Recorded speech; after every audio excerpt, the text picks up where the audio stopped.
Back long, long ago, around the founding of America, when towns were still few and sparse and crimes were all but dangerous and large, our story of the police starts with very humble beginnings.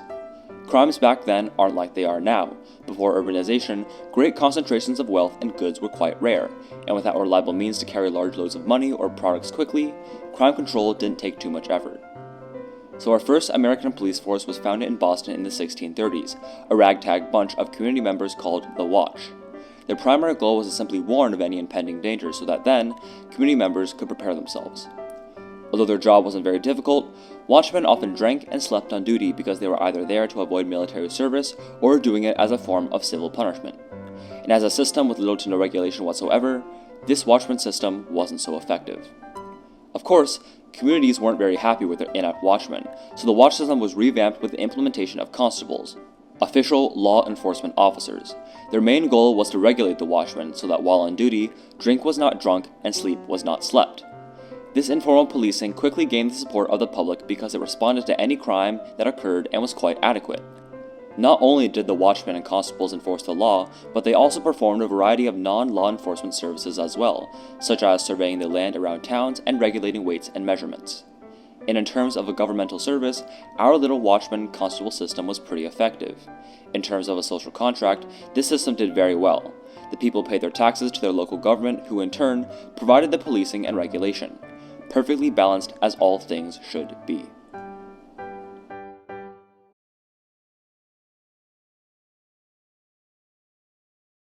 By the 19th century, urbanization was occurring, and at an ever-quickening pace, so our little constable watch system grew ineffective. According to several anecdotal police accounts, they suggest that mob violence, particularly among immigrants and people of color, grew uncontrollable in these new urban centers.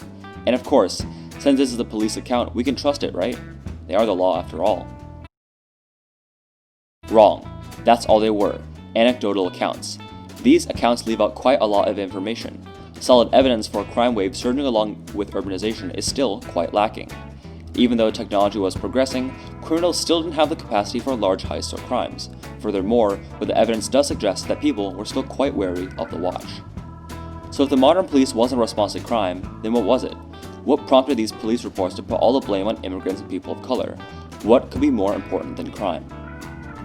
Enter public disorder. Cities weren't just a centers for people, but for big business. Emerging capital elites needed a peaceful, orderly environment to conduct business, but that could hardly be possible with how they exploited their workers through long working hours, dangerous working conditions, and very little pay. The only effective political tool to these workers were to take to the streets, unionize, and protest. Companies wanted peace and quiet, and the state wanted money and control. And to hit two birds with one stone, through taxation and political influence, the police force was born. Consequently, in New York in 1845, the largest concentration of big business at the time, was the first to establish an organized police force. Chicago, New Orleans, Cincinnati, and almost every other major city adopted similar police forces by the end of the 1880s.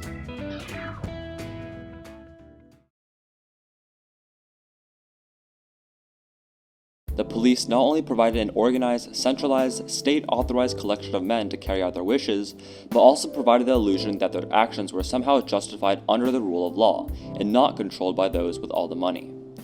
To maintain this illusion, big business, the police, and state had to somehow define controlling the public as fighting crime.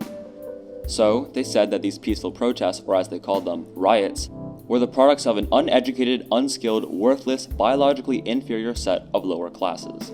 And as the all-white police force and the all-white government looked around at each other, it's pretty clear who they labeled as these dangerous classes. This definition was nothing new to the public, however, for the general sentiment was that immigrants and the black body were inherently criminogenic. Why America didn't just discriminate against these dangerous classes for their race, or Jim Crow laws, but because they actually believed that these individuals were inherently more dangerous than others, pinning the blame on their skin color, rather than their socioeconomic situation. Slavery was abolished, but now discrimination and racism was written into something stronger than the law, the public. By isolating these dangerous classes as the embodiment of the crime problem, the focus of fighting crime was towards these individuals, an idea that has persisted until today. If it weren't for the continued mistargeting of crime onto people of color, then it is likely that racism would have continued to manifest itself nearly as badly as in the present day. Just as black families were lynched by mobs in the early 20th century, and innocent black men choked to death in the modern day, the police continue to do nothing. And just to twist the knife in the wound, the modern police altered the definition of policing.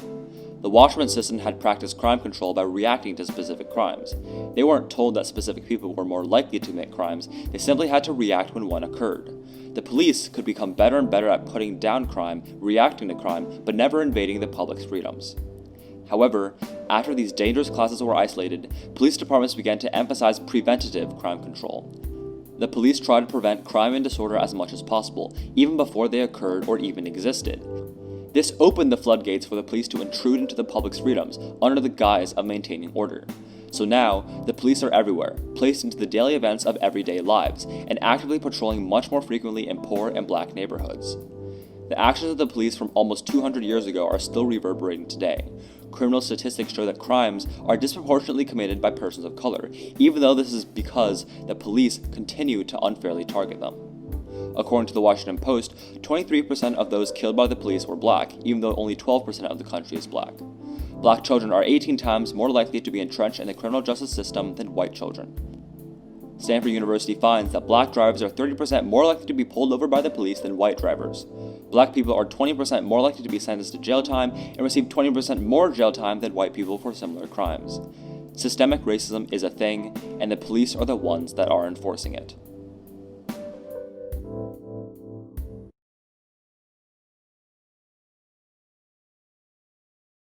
Ironically, the actual crimes that do occur are enacted and perpetuated by the police. After hearing about how the police were formed, it should come to no surprise that the police were flagrantly corrupt. Local politicians, who often were the owners of taverns, prostitution rings, gambling rings, and the leaders of gangs, were also the same people that appointed the deputy officers. Therefore, state governments could easily bend the police as they willed. Police broke through coal strikes in Pennsylvania just as easily as they broke through religious gatherings in Texas. They used guerrilla tactics to suppress and drive immigrants off their land. With the advent of Prohibition, corruption became even further entrenched in the police force. Hundreds of thousands of speakeasies operated, and the police were the watchmen for these criminal enterprises. Police traded immunity, worked hand in hand with criminals to gain information or buy votes.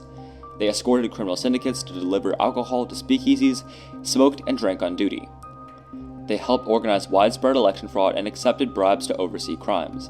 And remember what the original goal of modern policing was? To break up protests. Post-Civil War, all policing efforts were directed towards strikebreaking, which took place in two ways. First was the use of physical force. The public was very much against the idea of the police openly carrying firearms and using deadly force, because to the public, all the police were doing was fighting public disorder by putting down open drunkenness, surveilling dangerous classes, and harassing labor organizers. No need for guns here. However, what the public thinks isn't generally factored into the police force's rationale. Under the influence of Auguste Voltaire, the father of modern policing, the police forces stressed the importance of tapping into psychology. To be even more feared by the public, the police became uniformed to instill solidarity amongst officers and frighten citizens when they ever saw a uniform. The police patrolled through neighborhoods while openly carrying firearms and were authorized to use deadly force. The second way police broke strikes was to literally make millions of public order arrests. This way, politicians and business owners could legally confuse and conflate the issues of workers' rights with fighting crime. Not only could the police continue to dismantle protests under the guise of fighting crime, the public as well became complacent to the violence against protesters. Over 80% of all arrests at the time were for public order crimes. To improve the efficiency of these arrests, alarm boxes were set up throughout cities so that police could arrive on spot to put down any public disorder. Patrol wagons were created so that a large number of arrests could be made and those arrested more easily transported at once. So by the dawn of the 20th century, the police force acted as the arm of government and business, which organized crime and controlled the public with an iron fist. Of course, the police do more than enforce the law. They're setting up makeshift hospitals for the pandemic and taking selfies with influencers. But you must remember that although these services have great value, these services are first and foremost done to curb the public's favor, traded in for votes, and used to ensure that their political patrons will continue to support them.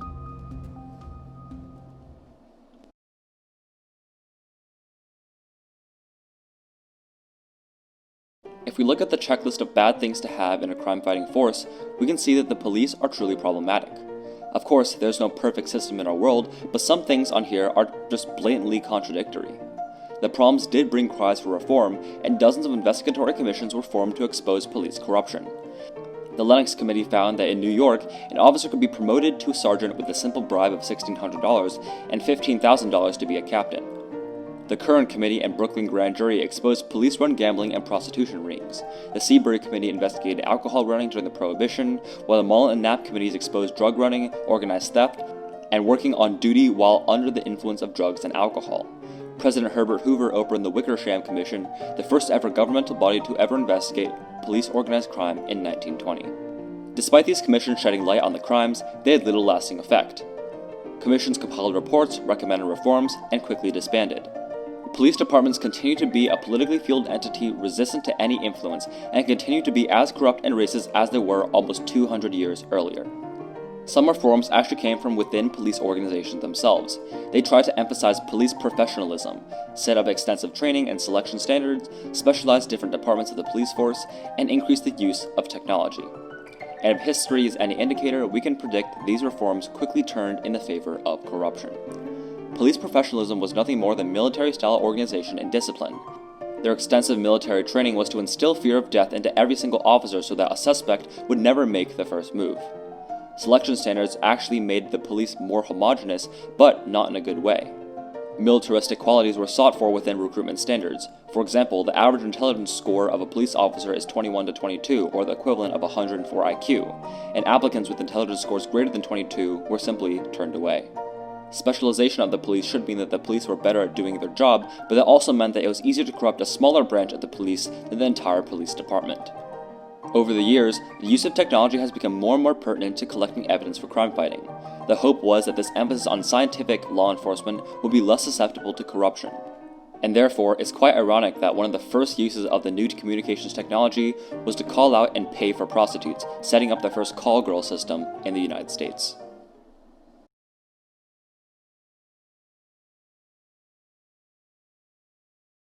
By the 1960s, massive social and political movements were spreading across the United States. A major factor were black communities rising up and challenging the way that they've been treated by the police.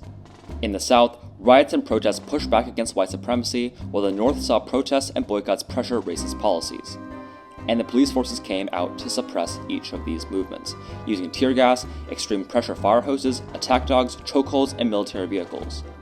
But the police didn't just target people of color.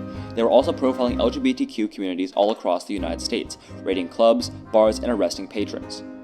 On June 28, 1969, the police raided the New York City Stonewall Inn, seizing patrons and arresting bystanders. As a response, the patrons and local residents fought back, acting as a major event in the inception of the LGBTQ rights movement. The use of harsh and brutal tactics did irreparable damage to the American police force. Those tactics became normalized and the standard response to anything police officers face. National commissions have been created to investigate the increase in riots and instability in the United States, and every single commission pointed to the police as the source of social tension. This is because the police force is the embodiment of the status quo. As society continues to adapt and strive for equality, protests are the spark for change. Politicians are the ones who can fan the flames and actually put change into law. However, the police's power comes from physical strength, and therefore they can only literally be the hose that puts out that fire.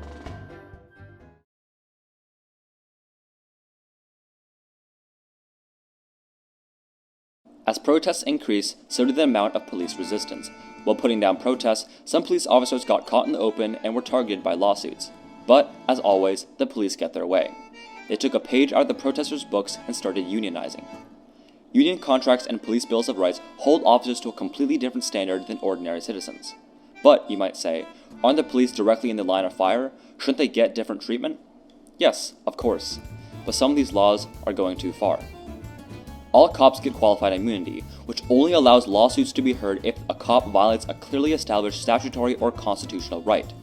That means if a cop commits an assault but added a personal touch to it or did something that wasn't in any previous court hearing, they can't be charged.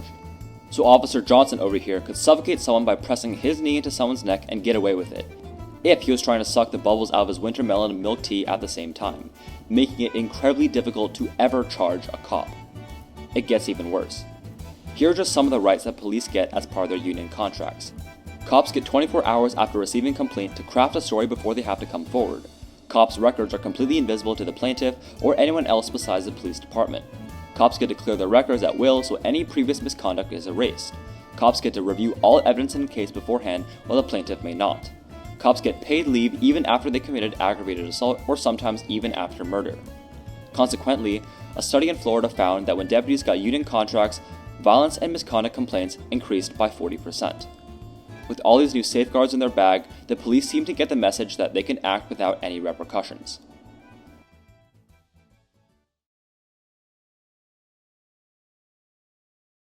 But, you might ask, aren't the police the only barrier between us and violence, protecting us citizens? We in the current day can't imagine a world without the police everywhere, posted on every block surveilling the public. If violence and crime crop up out of nowhere, it would make sense to have a militaristic force to combat it. But we live in the real world, where crimes don't occur on every corner block. Those guys aren't standing there protecting us from crime, they're standing there to protect their delicate status quo. Change is inevitable and is for the better. There's no need for a violent force to try to suppress it. It's futile. If crime control is your goal, there are quite a few other options. Decades of criminological research show that local residents can effectively police their own communities, and this isn't about creating a citizens' watch group like back in the 1600s. Although there will be violence interrupters and conflict mediators as part of a citizens' coalition, the very roots of criminogenic behavior can be addressed through youth outreach, caseworkers, mental health counselors, maintenance crews, data analysts, licensed to public agencies, and crisis response teams. Each is tailored towards a certain aspect of fighting crime and promotes community well-being. It might seem quite naive to think that crimes can be handled by anyone else besides the police, but in reality, it's already occurring. Thousands of neighborhoods around the country have already given up on their police, defunded them, and created their own coalitions. When local organizations engage with youth through summer programs and after-school activities, those children were drastically less likely to involve themselves with violence in the very first place. When outreach workers intervene, they've been incredibly effective in interrupting conflicts before they escalated any further. When beautification teams repurpose abandoned buildings and lots into community green spaces, violence decreased. Shifting the focus onto bolstering communities has also effects strictly beyond violence and crime. Data from the National Crime Victimization Survey shows that over half of all sexual assaults, robberies, and aggravated assaults go unreported to a police force that they are unfamiliar with. Research shows that community outreach programs with paramedics, counselors, and social workers from within the community can effectively address physical and mental crises. If we were to defund the police and reallocate the resources to the communities, the results would be dramatic. There are countless research models for making our community safer, but politicians and the police only make commitments to the status quo.